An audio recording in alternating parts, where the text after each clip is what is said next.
If you recall in our last video, the Port Huron High School football team, well actually all their athletics, baseball and football, had moved from Pine Grove Park to South Park to the Watkins field. This field was named after Bill Watkins. And if you'd like to know the story of Bill Watkins, you can look back on video number 106 or DVD number 21, and I covered it there. We're fortunate to have a photograph of Watkins Field grandstand being built, so let's take a look at this for a second.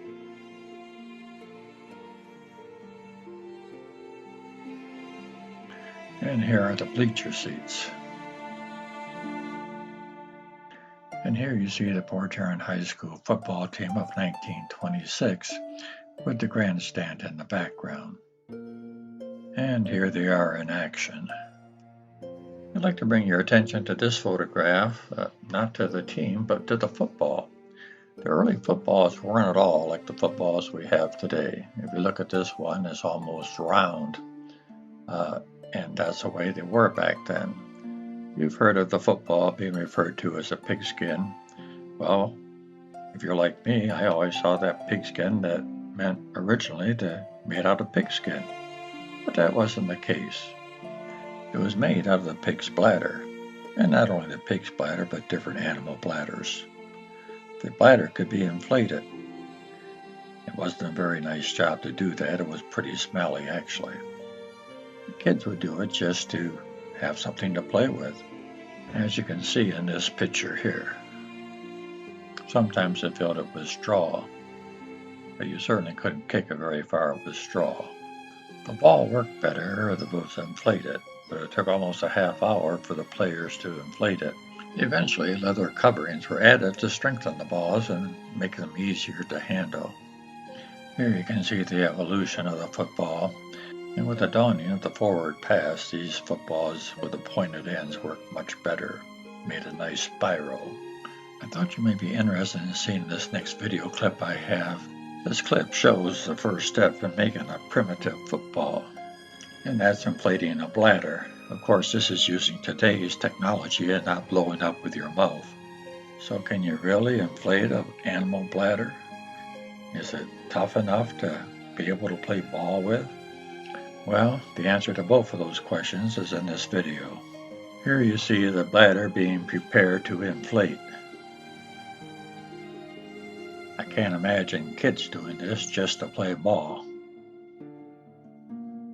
Originally, they would play with just a pig's bladder, but eventually they used cowhide or leather for an outside covering of the bladder, and the bladder was on the inside of the football like it is today, except now they don't use a bladder that's from an animal.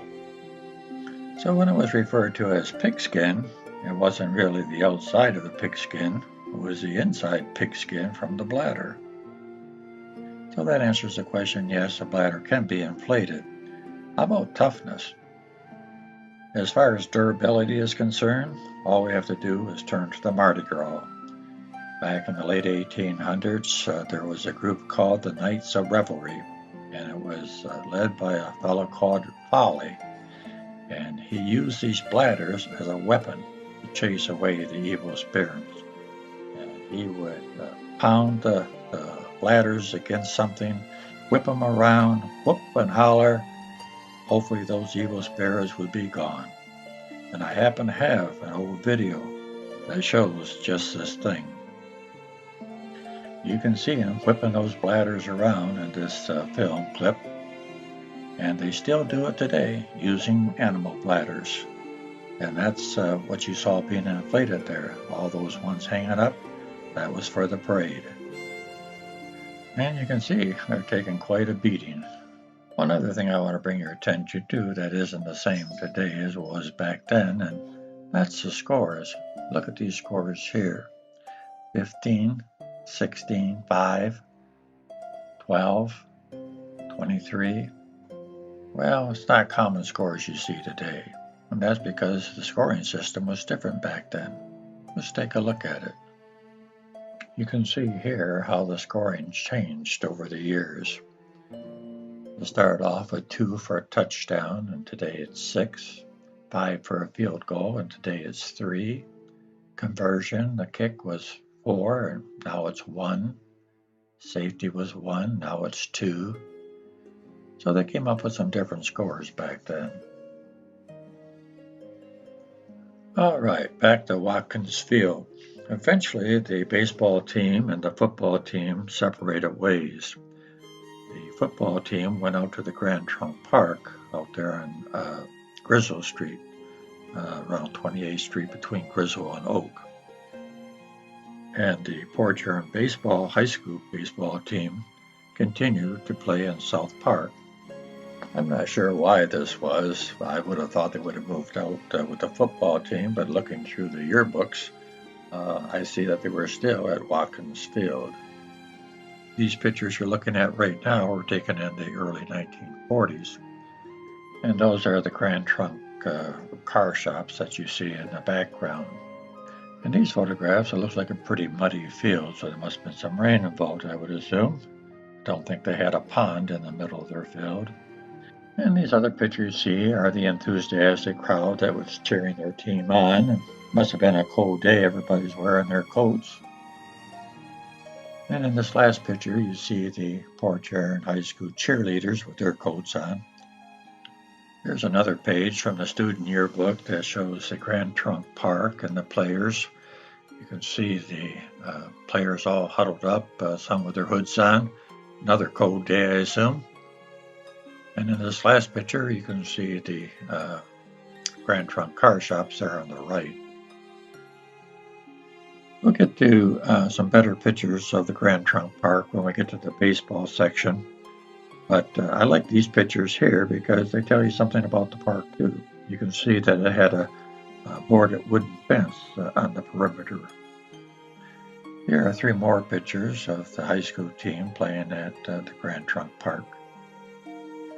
Here we see some of the football players holding the little brown jug. I know if you went to Port Huron High School, you saw this jug. It was in the trophy case many times, unless Mount Clemens had it. This was a trophy between the Mount Clemens football team and the Port Huron High School football team. I called it a jug, but it's actually a keg. And when these two teams met, especially early on, it was a very, for lack of a better word, spirited confrontation on the football field. I always thought it was just a trophy like any other trophy, but there's a story behind this trophy. In 1922, when a close game was had in which Port Huron edged Mount Clemens, a riot broke out after the game.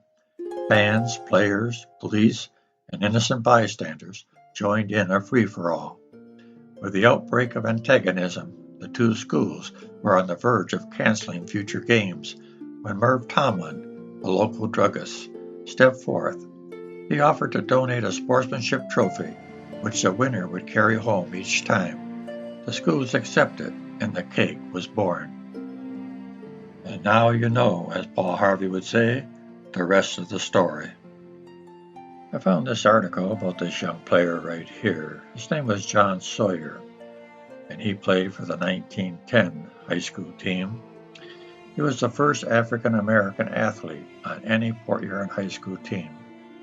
Now this was 40 years before Jackie Robinson broke the color barrier in Major League Baseball. He played both football and track, and he's also the first known African-American graduate of Port Huron High School. Something else I'd like to mention is the football helmets. Look at this football helmet, and look at the difference between the very top of the helmet and where the top of his head would be. Kind of an oblong shape. And I'm sorry, but I can't help thinking about the Combe family when I see this. Port Huron High School football team has won several championships, state championships throughout the years, but this team here, the 1925 team, was one of the best they had. This team was undefeated, not only undefeated, but not scored upon at all, and we're very fortunate to have this banner still in existence.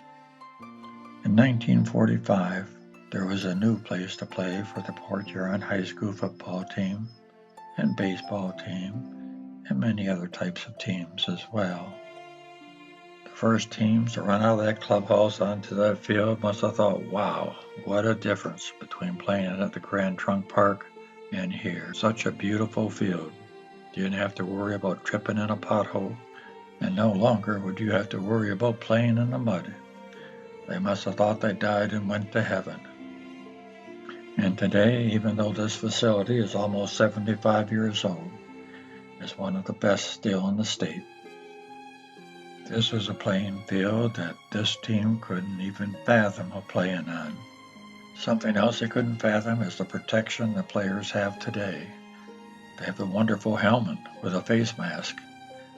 They have hip pads. They have a tailbone protector. They have knee pads. They have shoes with cleats. They have shoulder pads. And they have thigh guards. But one thing is for certain, no matter what year it was, no matter what kind of field they played on, no matter what kind of protection they had, the boys had a good time playing football. All right, let's switch gears and go over to baseball. Like I said before, baseball started in 1896 just like the football team did. These next 11 pitchers are all teams that would have played at the 7th and Grizzle Street lot. And you can check out the bottom right-hand corner, gives you the dates of the team. So let's take a look at some of these teams.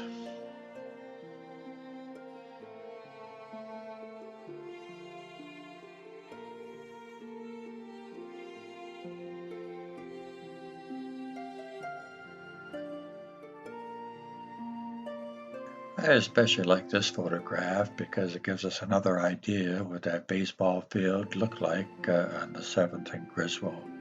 You can see the board fence we talked about earlier, but also you can see what the scoreboard looked like here as well. You can't quite make out what team they're playing, but you can definitely see the PHSS on the top line there, and it appears that they're winning. When the baseball team later played at Pine Grove Park, they would dress at the high school and then jog up to the park. Practice started at 4 o'clock and ended when a train passed the park at 7:15. The practice field was actually too small for baseball. There was a bush in the right center field. The right field foul line extended across the park road, and the pitcher had to wait for a car to go through before they pitched the ball. Once in a while, someone would run into a car or hit the ball on an upper porch of somebody's house. Opponents from other cities didn't like the field because of the continuously cold northeast wind that came from the lake. But in 1920, they moved to Watkins baseball field in South Park, which was a much better field. It was a great field because of the fact that pro baseball players played there. Well, semi-pro anyway. If the high school came there in 1920, they would have had to share this field with probably the Port Huron Saints, which was the last minor league team to play there. And once they left, the high school would have had this field all to themselves pretty much. This picture was taken at Watkins Field as well. It had a very distinct grandstand because of the lattice. You can always tell which field it was at if the grandstand was in the picture. This is one of the pro teams, perhaps the Port Huron Saints, I'm not sure, because there was other pro teams before the Saints. If you want to know more about the pro teams that played here, go back to my video 106 and you'll see more that have applied to the teams that played here in the professional league, including an all-star game that one of the Port Huron high school players played on in an exhibition game against the Detroit Tigers that was played at this field. In this yearbook, we see photographs that tells us more about Watkins Field, because here we can see the dugouts. And you can see the player at the bat, and you can see the dugouts in the background. Here's a little better picture of the dugout with the stands in the background. And the last one. Not great pictures, but certainly historical. To my knowledge, the Port Huron High School baseball team really never played games at the Grand Trunk Field. As far as I know, they went from South Park Field to Memorial Stadium. But since we did look at Grand Trunk Field for football, I thought perhaps you'd like to see what the baseball field looked like as well, even though they didn't play there. This was the home field for the Grand Trunk Western baseball players.